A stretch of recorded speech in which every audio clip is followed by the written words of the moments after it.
नमस्कार मित्रों, हाजिर हूँ एक और प्रेरक कहानी के साथ जिसका शीर्षक है उस वक्त रहना।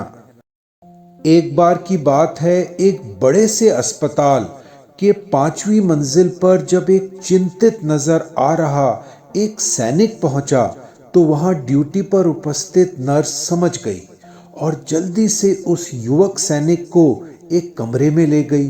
वहां बिस्तर पर लेटे बुजुर्ग मरीज से कहा, देखो आपका बेटा आया है। वह बुजुर्ग कई दिनों से अपने सैनिक बेटे का इंतजार कर रहा था। नर्स ने कई बार दोहराया, देखो आपका बेटा आ गया। उस बुजुर्ग ने कुछ समय बाद बड़ी मुश्किल से आंखें खोलने की कोशिश की। वह बेहोशी की हालत में थे और दिल का दौरा पड़ने के बाद काफी दर्द महसूस कर रहे थे। उन्होंने कुछ धुंधला सा अपने पुत्र को देखा जो वर्दी में था और बुजुर्ग ने अपना हाथ अपने बेटे की तरफ बढ़ा दिया। पुत्र भी भावुक होकर बड़े प्यार से अपने दोनों हाथों से अपने पिता का हाथ थाम लिया। नर्स एक कुर्सी ले आई जिससे युवक बिस्तर के पास बैठ सके। कई घंटों तक वह उसी कुर्सी पर बैठकर अपने पिता का हाथ पकड़ बड़े स्नेह और उत्साह से भरी बातें करता रहा। कुछ समय बाद नर्स ने सलाह दी कि अब आधी रात से भी ज्यादा हो चुके हैं तो उसे कुछ आराम कर लेना चाहिए, मगर युवक नहीं माना।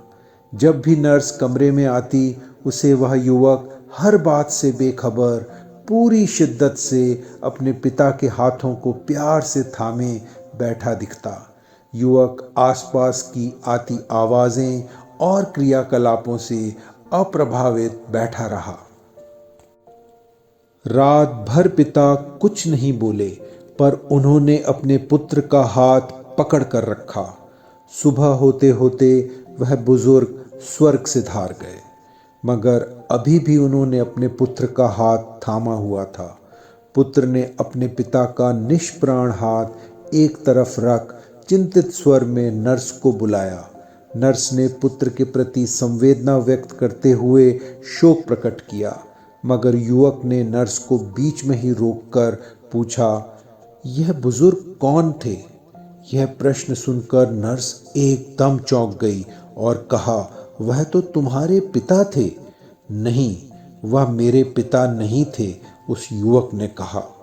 मैंने अब से पहले उन्हें कभी नहीं देखा था।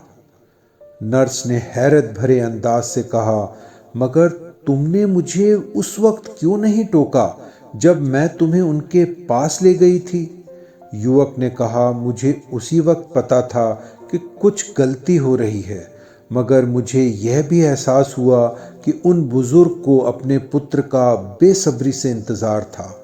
जब मैंने महसूस किया कि वह इतने बीमार हैं, ये देख मैं उन्हें नहीं कह पाया कि मैं उनका पुत्र नहीं हूँ।